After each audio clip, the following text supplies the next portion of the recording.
Leksjon 1. Smaken av eventyr. Jeg har alltid vært nysgjerrig på å prøve escargot. Virkelig? Jeg trodde aldri du ville være eventyrlysten med mat. Overraskende nok elsker jeg å prøve nye ting. Hva med deg?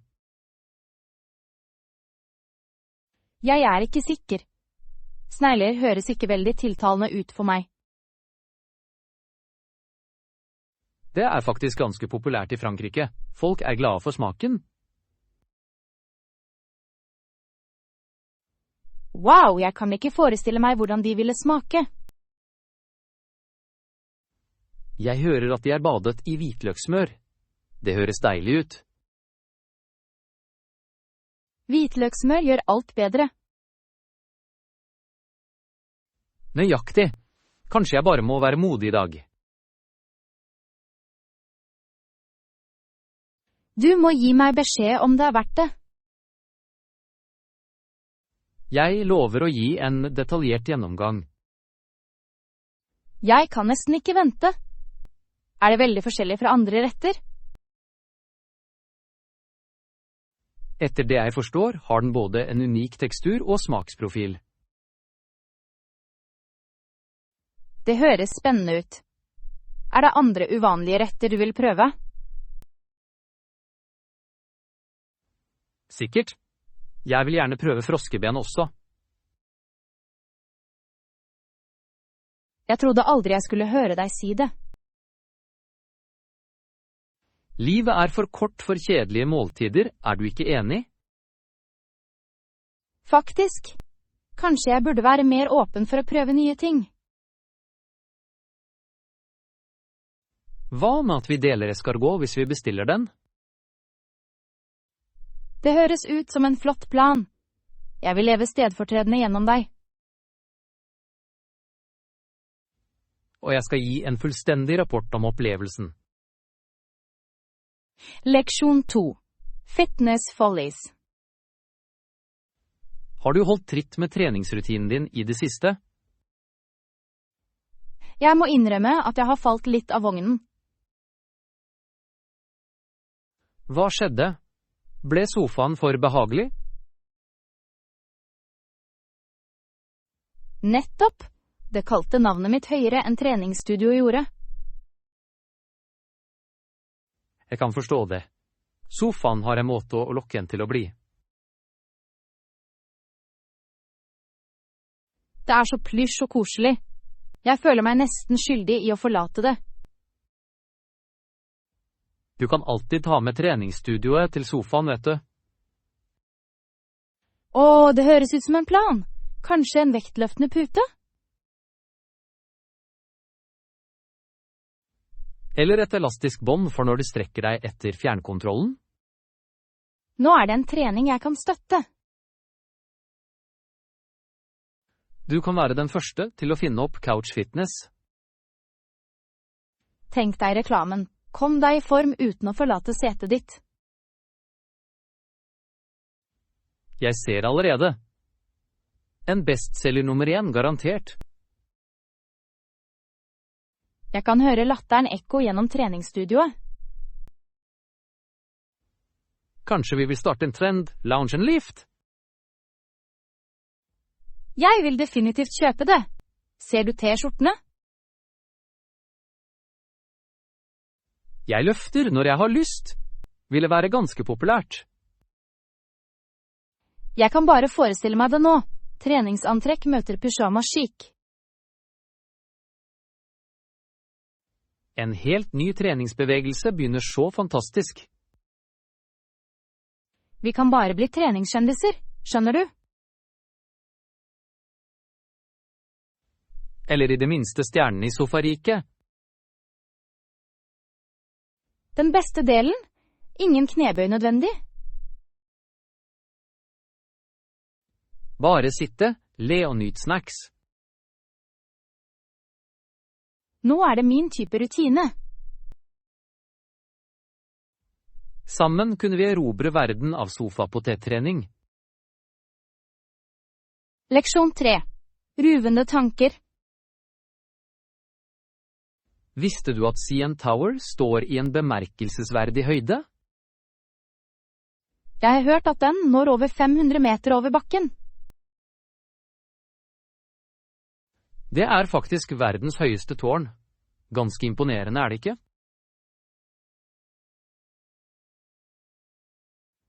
Veldig imponerende. Det er imidlertid ikke et kontorbygg. Det er riktig. Det tjener mange andre formål i stedet. Ja, det er først og fremst en turistattraksjon, ikke sant? Nøyaktig. Folk kommer fra hele verden for å se utsikten. Utsikten må være spektakulær derfra. Det er fantastisk. Du kan se hele byens skyline. Jeg kan bare forestille meg bildene folk tar. Å, de er ekstraordinære. Noen fanger til og med solnedganger. Det høres vakkert ut. Er det en restaurant på toppen? Ja, det er en roterende restaurant. Spis med utsikt. Jeg vil gjerne oppleve det. Er det dyrt? Det kan være, men opplevelsen er verdt hver krone. Jeg er enig. For en unik måte å nyte et måltid på. I tillegg får du se byen endre seg mens du spiser. Det virker fascinerende. Jeg elsker unike matopplevelser. Meg også. Ingenting slår å spise høyt over bakken. Absolutt. Tror du vi burde besøke den en dag? Uten tvil, det er et must-see. Jeg skal legge den til reiselisten min akkurat nå. Flott idé. Denne byen har mange skjulte perler. Leksjon 4. Spotlight på scenen. Har du noen gang utforsket produksjonene fra 40-årene? Ja. Det var en bemerkelsesverdig tid for underholdning. Faktisk. Har du hørt om skuespilleren som spilte hovedrollen i mange Broadway-skuespill?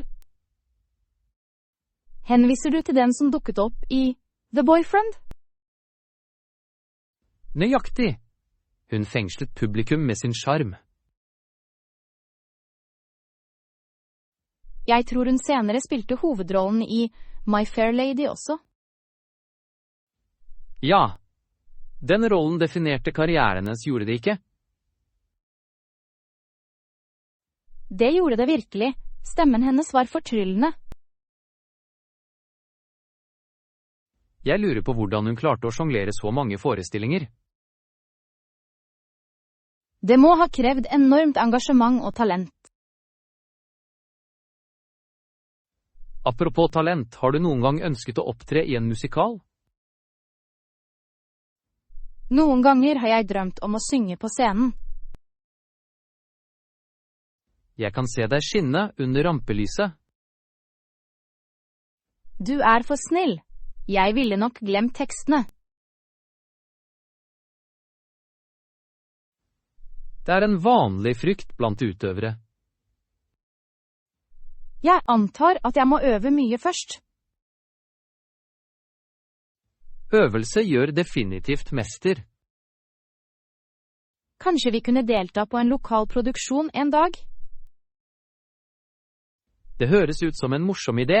Jeg er alltid ute etter litt live-teater. Meg også. Jeg elsker energien i en live-opptreden.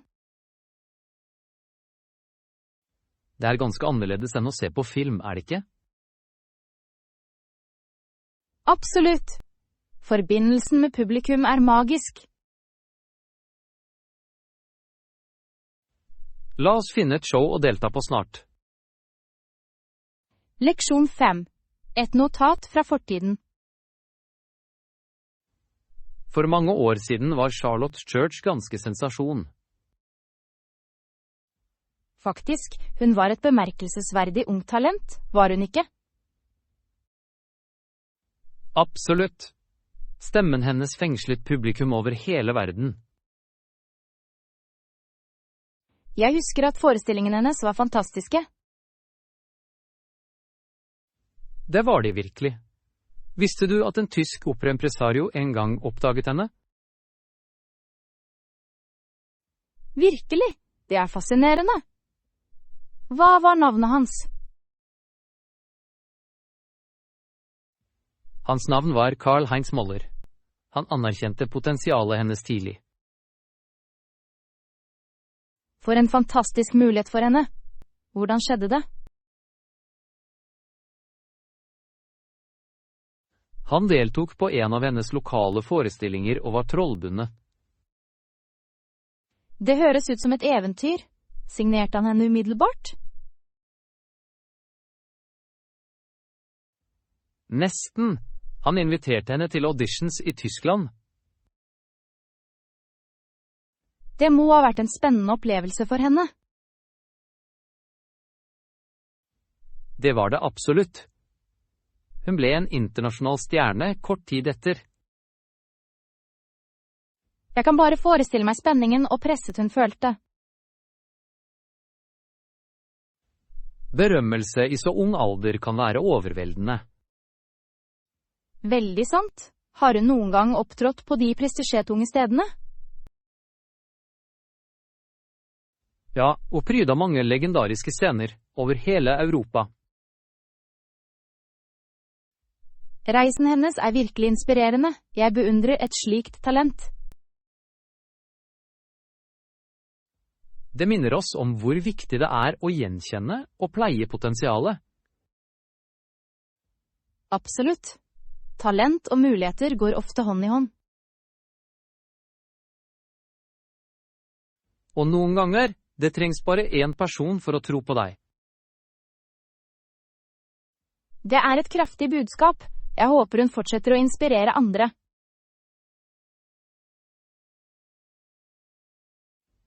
Ingen tvil, hennes arv vil alltid resonere i musikkens verden. En perfekt påminnelse om at drømmer kan bli virkelighet med hardt arbeid. Faktisk, her er mange flere talentfulle individer som dukker opp i fremtiden. Leksjon 6. Kunsten å kommunisere. Jeg har tenkt på hvordan vi kommuniserer i det siste. Det er et interessant tema. Hva utløste tankene dine? Jeg la merke til at noen kommentarer ikke skal tas på alvor. Jeg vet hva du mener. Folk tuller ofte rundt. Nøyaktig. Enkle ord som vær så snill og takk kan endre alt. De tilfører slik varme til samtaler. Disse ordene kan gjøre til og med en dum kommentar snillere. Ja, det gjør intensjonen klar og vennlig. Har du noen gang sett noen ta en det vits kan bli på feil vanskelig måte? raskt.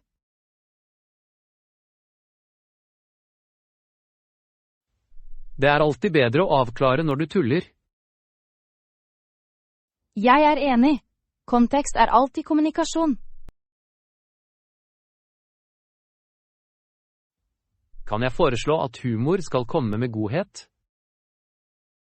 Absolutt. En lettvint tilnærming hjelper alle.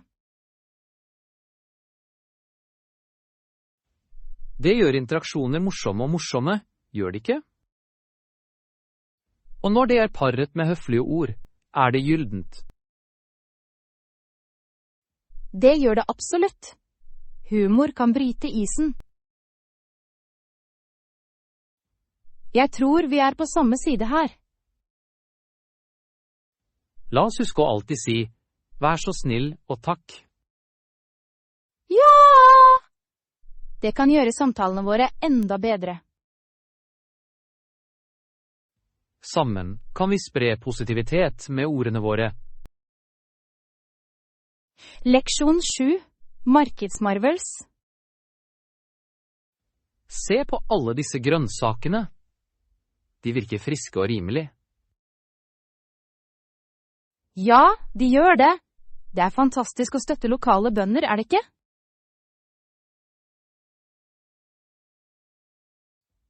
Absolutt.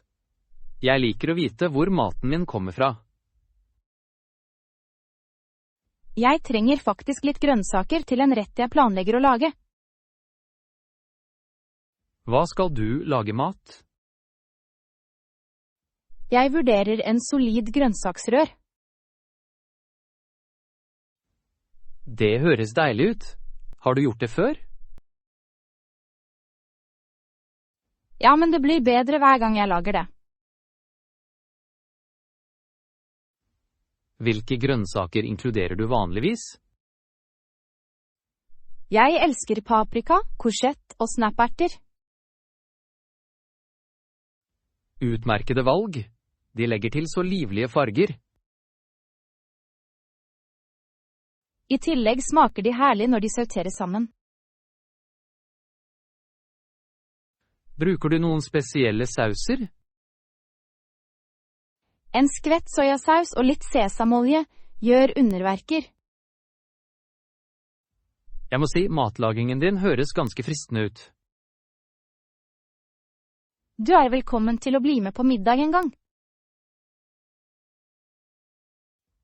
Jeg ville bli beæret. Skal jeg ta med dessert? Det ville være fantastisk. En søt avslutning er viktig. Jeg kan piske opp en sjokolademousse. Nå, det høres helt herlig ut. Perfekt. La oss fullføre handelen for disse grønnsakene nå. Ja, jeg trenger litt fersk hvitløk også. Det forbedrer hver rett. Hvitløk gjør alt bedre. Bør vi søke etter noen?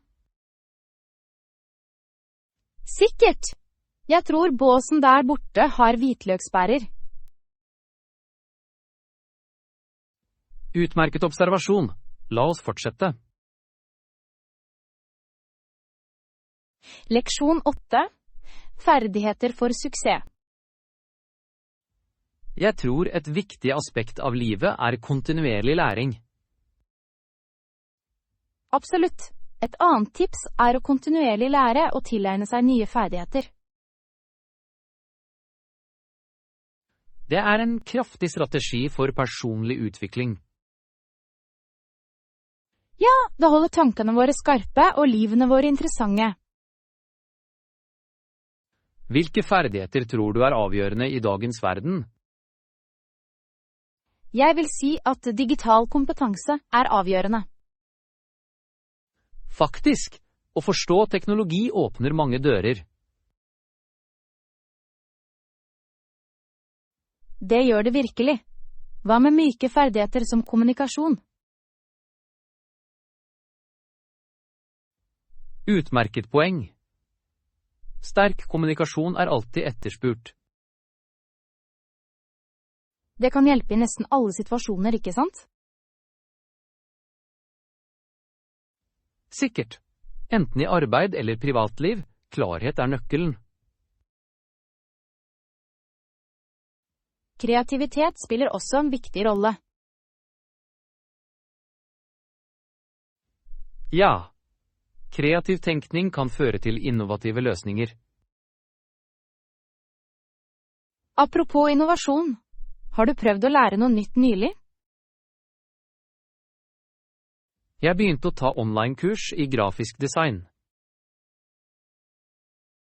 Det høres spennende ut. Hvordan går det så langt? Utfordrende, men givende. Det er mye moro. Jeg kan forestille meg. Jeg har alltid beundret designarbeid. Takk skal du ha. Det er hyggelig å gå ut av komfortsonen min. Det minner meg om at jeg må ta opp gitaren min igjen. Spiller du gitar? Det er fantastisk. Det gjør jeg, men jeg har ikke øvd på evigheter. Det er aldri for sent å begynne på nytt. Du har rett. Kanskje jeg burde bli med på en klasse. En gruppeklasse kan være oppmuntrende. Du kan få nye venner også. Det ville være en ekstra bonus. La oss forplikte oss til å lære sammen. En fantastisk idé. Vi kan holde hverandre ansvarlige. Jeg elsker det. Her er det for å utvide horisonten vår. Og å mestre nye ferdigheter underveis. Leksjon 9. Den perfekte ferien. Jeg har tenkt på vår kommende ferie. Det høres spennende ut. Hva har du i tankene? Jeg vil anbefale minst 1 uke, slik at vi virkelig kan slappe av og slappe av. Det virker rimelig. 1 uke vil gi oss god tid.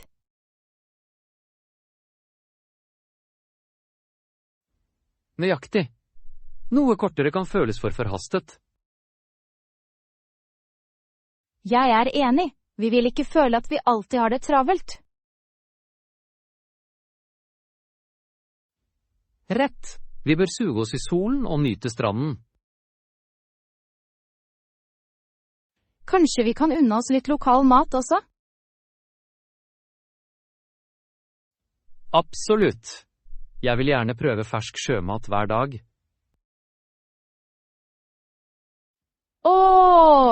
Det høres herlig ut. Har du en favorittrett i tankene?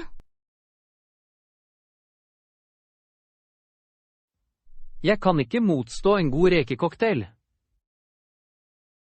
Du har absolutt smak for de finere tingene. Takk skal du ha. Hva med deg? Noen favoritter? Jeg er en stor tilhenger av grille fisketaco. De er deilige. Vi kan planlegge en tacokveld på stranden. Jeg kan allerede se for meg det. Det blir så gøy. La oss også utforske noen lokale markeder mens vi er der. Ja, jeg vil gjerne hente noen suvenirer. Og kanskje prøve oss på forhandlinger. Det kan føre til noen morsomme øyeblikk. Nøyaktig. En uke skal gi oss god tid til både avslapping og eventyr. Leksjon 10. Et stilleeventyr. Jeg ser at du har plukket ut noen interessante antrekk. Ja, jeg er ganske spent. Jeg tror denne butikken har gode utvalg. Det gjør det absolutt. Bruk gjerne monteringsrommet der borte. Takk skal du ha. Jeg skal ta meg tid til å finne den perfekte passformen. Det høres klokt ut. Det er viktig å prøve ting på. Absolutt. Et godt antrekk kan utgjøre hele forskjellen. Har du noen gang kjøpt noe uten å prøve det på? Det var en feil jeg gjorde en gang. Kjolen passet ikke i det hele tatt. Jeg kan forestille meg hvor skuffende det må ha vært. Det var det absolutt. Jeg lærte leksjonen min den dagen. Prøv alltid før du kjøper. Har du en spesiell stil i tanken i dag? Jeg tenker på noe uformelt, men likevel stilig. Et klassisk valg. Uformelle antrekk kan være veldig allsidige. Faktisk. Jeg kan kle dem opp eller ned uten problemer.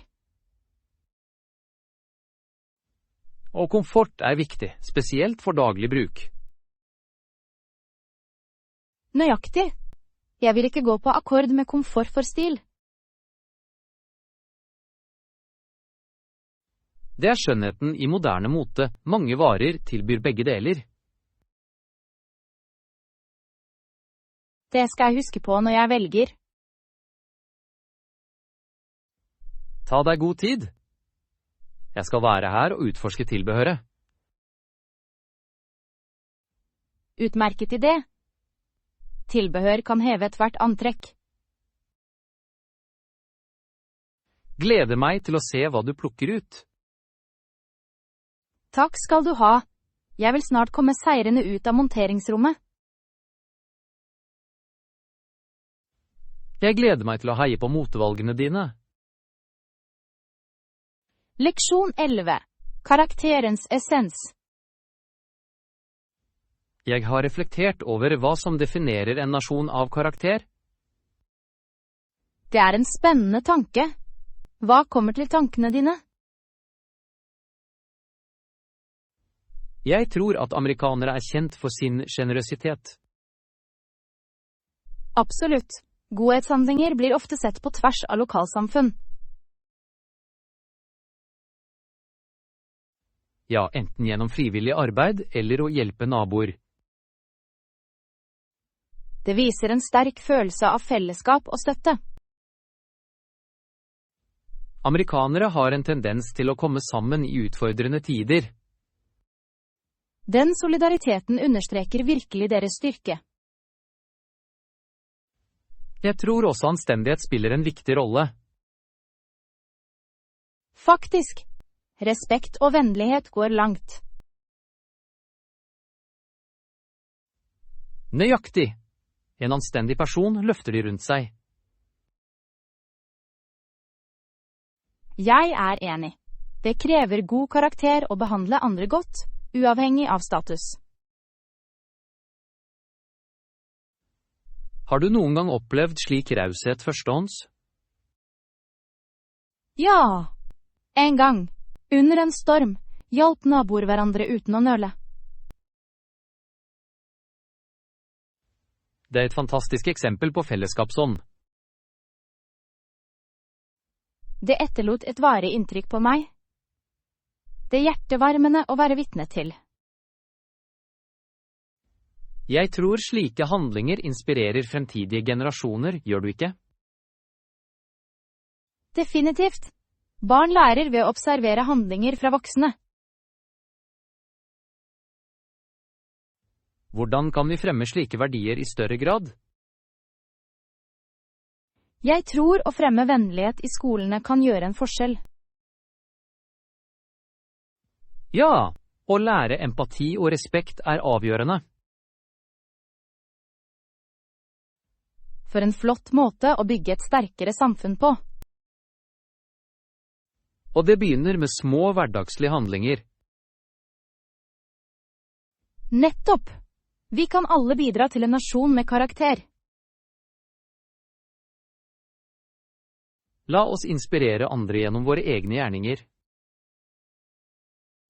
Absolutt. Sammen kan vi skape positive endringer. Her er styrken og anstendigheten i oss alle. Leksjon 12. Kunsten å forhandle.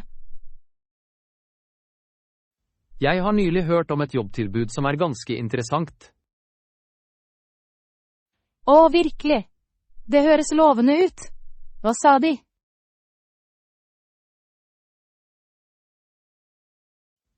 De nevnte at de har et lønnsområde i tankene, men det er åpent for forhandling. Det er godt å vite. Å være åpen for forhandlinger kan være gunstig. Faktisk, det gir deg rom til å gå inn for deg selv. Hva syns du om å diskutere lønn under intervjuer? Jeg tror det er viktig å være tydelig på forventningene. Jeg er enig. Det kan imidlertid være litt ubehagelig, ikke sant? Det kan være. Men ærlighet er den beste politikken i slike saker. Definitivt. Hva ville du gjort hvis det opprinnelige tilbudet er for lavt? Jeg vil uttrykke min entusiasme for rollen, og deretter presentere saken min. Det virker som en god tilnærming. Vil du oppgi spesifikke tall? Ja, jeg vil basere det på mine forsknings- og industristandarder. Det gir mening. Det er viktig å være forberedt. Hva med deg? Hvordan håndterer du forhandlinger? Jeg foretrekker å være ærlig, men opprettholde en positiv tone. Det er klokt. En vennlig holdning kan gå langt. I tillegg viser det at du er en lagspiller. Absolutt. Jeg tror det også handler om å finne en vinn-vinn-situasjon. Ja!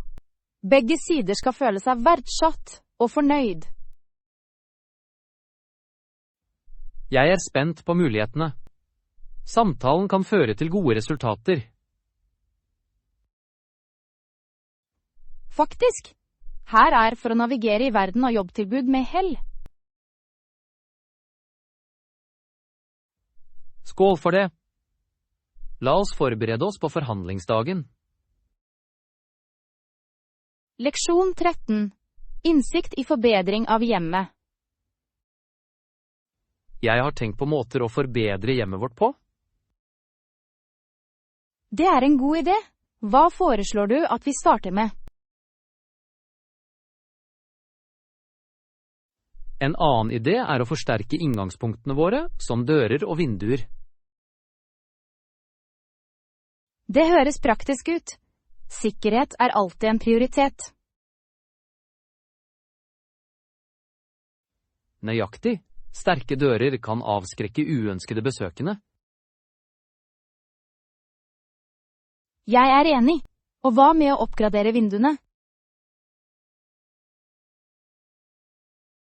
Ja, energieffektive vinduer kan spare oss penger på regninger. I tillegg holder de temperaturen mer stabil i huset. Det er en vinn-vinn-situasjon. Hva med estetikken? Jeg tror de riktige vinduene kan forbedre det generelle utseendet til hjemmet. Absolutt. Stilige rammer kan legge til karakter. Apropos karakter, vi kunne male dørene i en dristig farge. Det ville definitivt gi en uttalelse. Kanskje en dyp rød eller en beroligende blå? Begge alternativene høres vakre ut. Det ville være som et innbydende fyrtårn. Nøyaktig. Og det kan gjøre naboene nysgjerrige på å besøke. Jeg er for vennlige besøk. Hva med utendørsbelysning? Flott idé! God belysning kan fremheve inngangspunktene vakkert.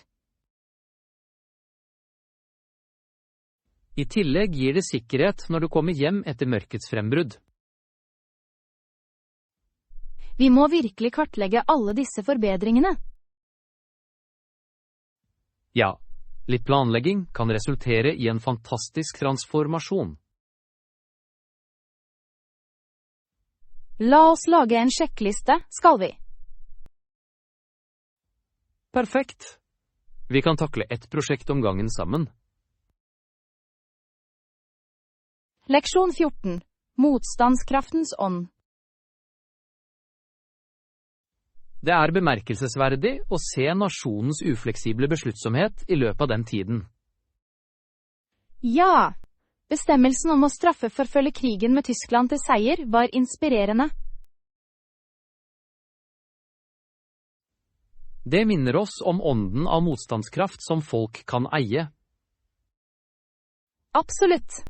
Mange individer gjorde betydelige ofre for et felles mål.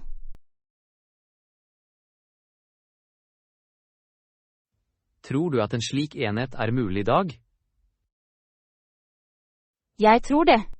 Historien viser oss ofte styrken til kollektiv innsats. Det gjør det absolutt. Folk kan komme sammen for en sak de dypt tror på. Jeg lurer på hvordan de opprettholdt håpet i slike utfordrende tider. Det håpet ble til handling, og fikk folk til å støtte krigsinnsatsen. Faktisk. Fra rasjonering til frivillighet teller hver handling. Og beslutningen om å overvinne hindringer var tydelig over hele landet.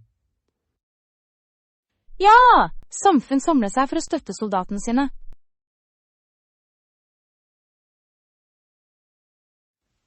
Hva tror du motiverte dem mest? En sterk følelse av plikt og patriotisme, tror jeg.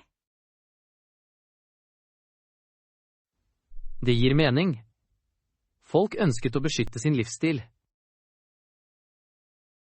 Det er fascinerende hvordan utfordrende tider kan forme en nasjons karakter.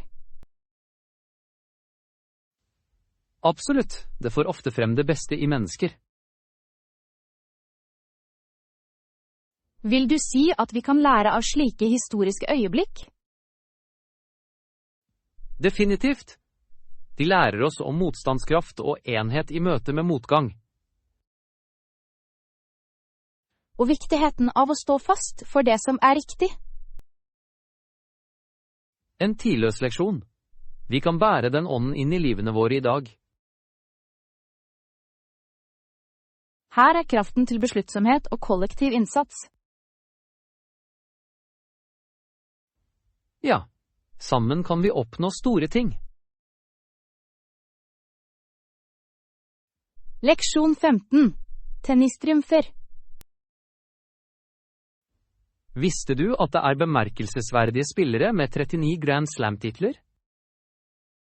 Ja, det er en forbløffende prestasjon. Hvem refererer du til? Jeg snakker om den legendariske spilleren som dominerte kvinnetennis. Du mener den ikoniske spilleren fra amatørtiden? Nettopp! Navnet hennes resonerer gjennom sportens historie. Hennes innvirkning var virkelig betydelig, både på og utenfor banen. Absolutt. Hun baner vei for fremtidige generasjoner av kvinnelige idrettsutøvere. Har du lest om hennes reise til suksess? Ja! Det er inspirerende å se hvordan hun overvant ulike utfordringer. Hennes lidenskap for spillet var smittsom, var det ikke? Faktisk, det var tydelig at hun elsket sporten dypt. Og hun hadde så bemerkelsesverdige ferdigheter. Kampen hennes var spennende å se på. Hver serve og volley viste frem hennes talent og besluttsomhet. Jeg setter pris på hvordan hun bidro til å heve profilen til kvinnetennis. Ja, hun gjorde det mulig for kvinner å konkurrere profesjonelt. Og i dag ser vi mange talentfulle kvinnelige spillere trives. Nøyaktig. Arven hennes fortsetter å inspirere dem. Jeg lurer på hvor mange flere rekorder som blir satt i fremtiden. Bare tiden vil vise. Men konkurranseånden er fortsatt sterk. Jeg gleder meg til å følge neste generasjon mestere. Meg også. Her er tennislegender og spenningen de bringer. Leksjon 16. Latterens kraft. Jeg må si, humor gir en nydelig gnist til livet. Jeg er helt enig. Jeg liker å le med vennene mine. Det er ingenting som å dele en god latter, er det? Faktisk, det skaper fantastiske minner sammen. I tillegg til, latter får enhver samling til å føle seg lettsint. Absolutt. Jeg liker å føle meg komfortabel rundt vennene mine. Komfort er avgjørende for ekte moro og forbindelse. Ja, når jeg er komfortabel, flyter latteren min fritt. Det er nesten magisk hvordan latter bringer mennesker sammen. Så sant! Selv de enkleste vitsene kan lette stemningen. Som klassikeren, hvorfor krysset kyllingen veien? For å komme til den andre siden, det unnlater aldri å få meg til å smile. Nøyaktig. Enkel humor er ofte den beste typen. Hva er din favorittmåte å få venner til å le? Jeg liker å dele morsomme historier fra hverdagen min. De kan være de mest relatable og morsomme. Hva med deg? Hvordan får du vennene dine til å fnise? Jeg elsker å etterligne karakterer fra filmer. Det høres underholdende ut. Jeg vil gjerne se det. Jeg kan til og med legge til noen dumme dansetrinn til blandingen. Nå er det en kombinasjon jeg må være vitne til. Jeg forsikrer deg, det vil bli en minneverdig opplevelse. Her er humor og vennskapsglede. Leksjon 17. Frihetens pris. Dette minnesmerket fungerer som en kraftig påminnelse om ofrene som er gjort. Faktisk. Det symboliserer friheten vi alle verner om. Av en enkelt makt har vi kjempet, og vi har dødd for hennes frihet. Det er en dyp uttalelse som understreker enhet i en edel sak. Bare miles herfra i Belgia ligger slagmarkene der mange kjempet tappert. Ja! Disse stedene gjenspeiler historiene om mot og offer.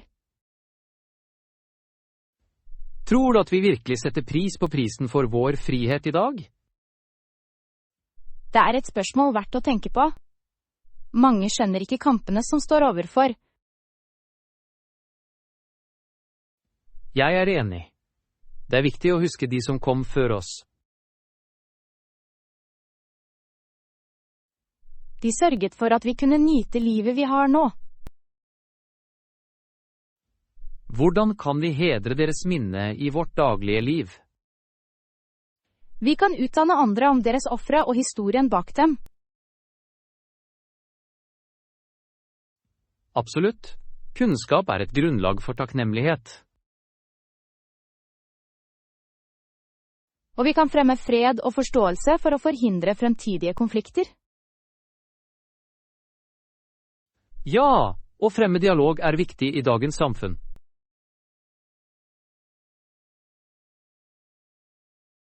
Det ville være en måte å anerkjenne deres innsats og sikre at de ikke var forgjeves. Hver generasjon bør strebe etter å opprettholde den friheten. Definitivt. Det kommer med et ansvar vi ikke må glemme. La oss gjøre det til vårt oppdrag å spre bevissthet og takknemlighet. En fantastisk forpliktelse. Her er å hedre fortiden mens du former en bedre fremtid. Ja. Sammen kan vi gjøre en forskjell. Leksjon 18. Kreative hjemmeløsninger. Jeg har tenkt på hvordan jeg kan forbedre dette rommet. Jeg er enig. Det kan trenge litt mer karakter, tror du ikke? Absolutt. En idé er å gjøre denne tomme veggen om til en bokhylle ved å legge til hyller.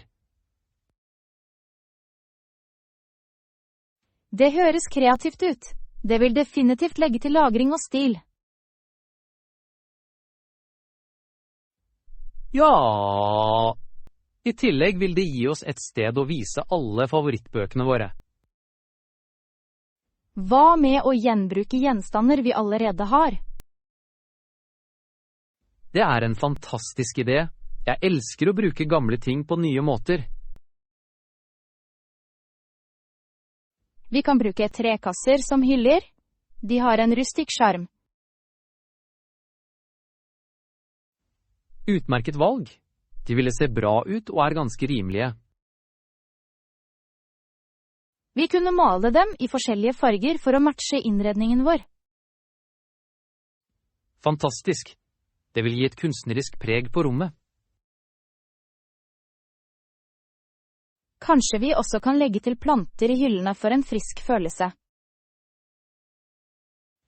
Flott idé. Grønt ville bringe liv inn i rommet. Og det vil også forbedre luftkvaliteten.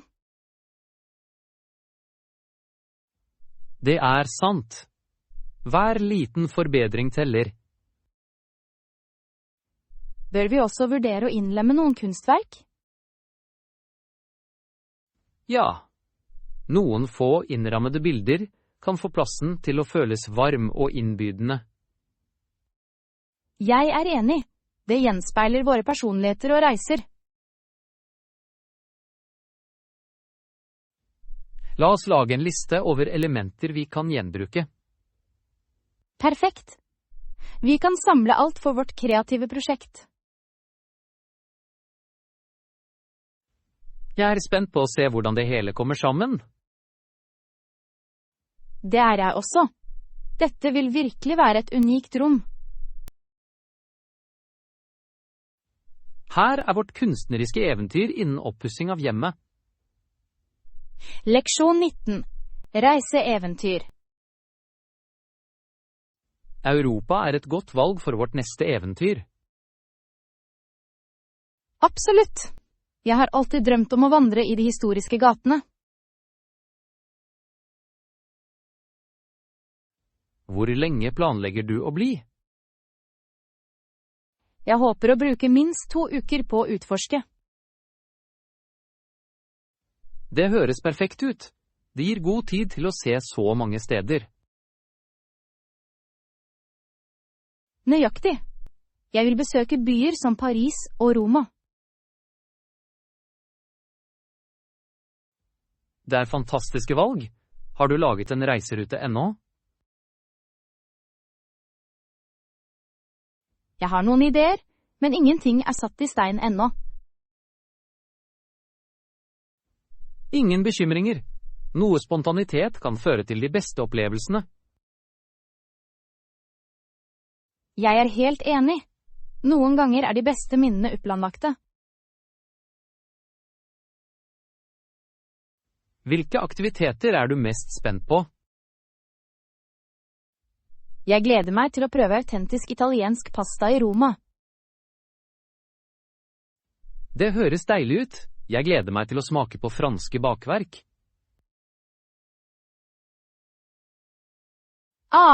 De berømte croissankene. Du må besøke et lokalt bakeri. Det skal jeg, og jeg kan ta med meg noen godbiter som vi kan glede oss over. Det ville vært fantastisk. Vi kan ha en minismakingsfest. Vurderer du noen kulturelle aktiviteter mens du er der? Ja. Jeg vil besøke museer og utforske historiske steder. Perfekt. Å lære om historien gir dybde til turen.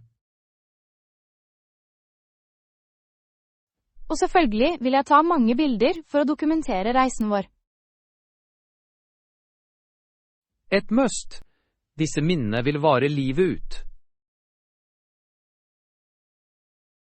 Jeg gleder meg til å oppleve kulturen og atmosfæren. La oss gjøre denne turen uforglemmelig. Leksjon 20, kulinariske eventyr. Jeg må si disse bakverkene er helt deilige. Det er de virkelig. Jeg har aldri smakt noe som dem.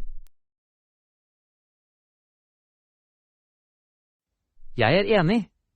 Har du prøvd sjokoladecroissanten ennå? Ja! Den er flassende og rik. En perfekt kombinasjon.